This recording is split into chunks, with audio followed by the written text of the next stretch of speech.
सो देखो ये क्वेश्चन है क्वाड्रेटिक इक्वेशन का, और इस क्वाड्रेटिक इक्वेशन को हम लोग को फैक्टराइजेशन मेथड से सॉल्व करना है, जो कि बहुत इजी है। बहुत लोगों को हार्ड लगता है, लेकिन मैं आपको बहुत इजी कर दूंगा। देखो कैसे करना है। यहाँ पर एक्स स्क्वायर के पहले कुछ नंबर होना चाहिए, जो नहीं है तो हम उसको 1 लिख देंगे, ठीक है। अब ये 1 और ये 54 को मल्टीप्लाई करेंगे तो क्या आंसर आएगा 54, ठीक है।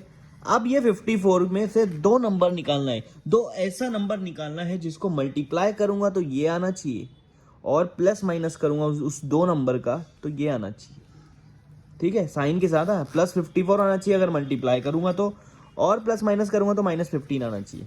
ऐसा क्या नंबर है 54 किसके टेबल में आता है? देखो दो मेरे पास है, 9 6 ये 9 6 इसलिए लिया हूं क्योंकि इनको प्लस माइनस करूंगा तो देखो यहाँ पर 15 आ रहा है, 9 + 6 15, ठीक है। ये लिख दिया आपने। अब ये करना है कि आप जब इसको मल्टीप्लाई करोगे इन दोनों को तो आंसर +54 आना चाहिए।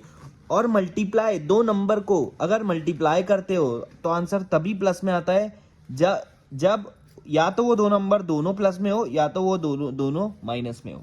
तो हमको ये पता चल गया, ये प्लस में लाने के लिए, +54 लाने के लिए या तो दोनों नंबर प्लस होना चाहिए या तो दोनों नंबर माइनस होना चाहिए, ठीक है। एक प्लस एक माइनस वाला ऑप्शन गया, या तो दोनों प्लस होना चाहिए या तो दोनों माइनस होना चाहिए, मतलब दोनों की साइन सेम होना चाहिए। इतना अपने को पता चल गया है, ठीक है। अब आगे क्या? अब आगे ये चीज करना है हमको कि यहाँ पर देखो, यहाँ पर क्या है -15, तो अगर मैंने इनको दोनों को प्लस कर दिया तो आंसर क्या आएगा +15, 9 + 6 +15, तो ये प्लस वाला ऑप्शन भी गया, तो बचा क्या? दोनों माइनस, तो ये भी माइनस आएगा, ये भी माइनस आएगा। अब इन दोनों को आप देखो, -9 - 6 क्या हो जाएगा? -15, क्योंकि दोनों प्लस हो जाएगा और साइन बड़े की लगेंगी, मतलब माइनस, ठीक है। अब यहां से हम लोग आगे बढ़ते हैं। आगे हमको क्या करना है, अब आप देखो एक्स स्क्वायर उसको वैसे के वैसे लिखो। आगे क्या करना है आपको? आगे ये वाला जो है इसको लिखो -9, और यहाँ पर 15x है। हम 15x का दो नंबर ले लिए, दो नंबर में उसको बांट दिए, तो -9x -6x +54। तो देखो पहला और लास्ट वाला मैंने वैसा का वैसा रखा, बस इसको दो नंबर में बांट दिया, स्प्लिट कर दिया। तो x × x लिख सकते हैं ना। किसी का भी स्क्वायर मतलब उस चीज को दो बार मल्टीप्लाई करना। x का स्क्वायर मतलब x को दो बार मल्टीप्लाई करना। -9x -6x वैसा का वैसा। अब +54। अब देखो पहला 6 है तो 54 जो है ना वो आपके 6 के टेबल में आना चाहिए, तो ऑब्वियसली आता है। तो मैं इसको ऐसा लिख सकता हूँ 6 9 सा, ऑब्वियसली लिख सकते हैं 6 9 सा भी 54 होगा, या 54 भी लिखो तो वही होगा। ऐसा लिखो या वैसा लिखो सेम होगा। अब आप देखो इन दोनों में कॉमन क्या है, इधर भी x है इधर भी x है, सेम है, तो x बाहर ले लो ब्रैकेट के। यहाँ पर एक x गया, कितना बचा? एक x बचा, माइनस यहाँ पे एक x गया, कितना बचा? 9 बचा, ठीक है। अब देखो यहाँ पर मैं माइनस बाहर ले लूंगा। कोई भी चीज में अगर आप माइनस बाहर ले लेते हो ना तो ब्रैकेट जब बनता है उसके अंदर साइन चेंज हो जाती है, याद रखना। उसमें साइन क्या होंगी? चेंज हो जाएंगी, तो यहाँ साइन चेंज होंगी, ठीक है। और दूसरी चीज, इन दोनों में 6 कॉमन है तो 6 भी बाहर ले लूंगा।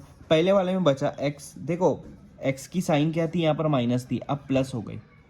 अब यहाँ पे प्लस का माइनस हो जाएगा क्योंकि ब्रैकेट के अंदर है तो साइन चेंज हो जाएंगी, ठीक है। अब बचा के आपके पास, यहाँ से 6 तो चला गया, हमने कॉमन ले लिया, तो सिर्फ आपके पास बच रहा है 9 = 0। देखो आपके पास ये वाली और ये वाली ब्रैकेट हमेशा सेम होना चाहिए। इससे आपको पता चलेगा आपका आंसर राइट आ रहा है, ठीक है। ये x - 9। अब ये दोनों ब्रैकेट को एक ही लिखेंगे, फिर ये वाली की एक ब्रैकेट बना देंगे हम, x - 6, दोनों इक्वेट 0 से हो रहे हैं। अब दोनों को अलग अलग 0 दे देंगे हम लोग, दोनों को इक्वेट कर देंगे 0 से। x - 9 = 0 और x - 6 = 0। क्योंकि हम क्वाड्रेटिक इक्वेशन कर रहे हैं, क्वाड्रेटिक इक्वेशन में दो रूट्स निकलते हैं, दो आंसर निकलते हैं x के। -9 अगर उधर चला गया तो हो जाएगा +9, और -6 अगर उधर चला गया तो हो जाएगा +6। तो x की वैल्यू +6 और x की वैल्यू 9। तो x की वैल्यू यहाँ पर, x के दो रूट्स निकल गए यहाँ पर इस क्वाड्रेटिक इक्वेशन के, 6 और 9। ये हमारा आंसर है।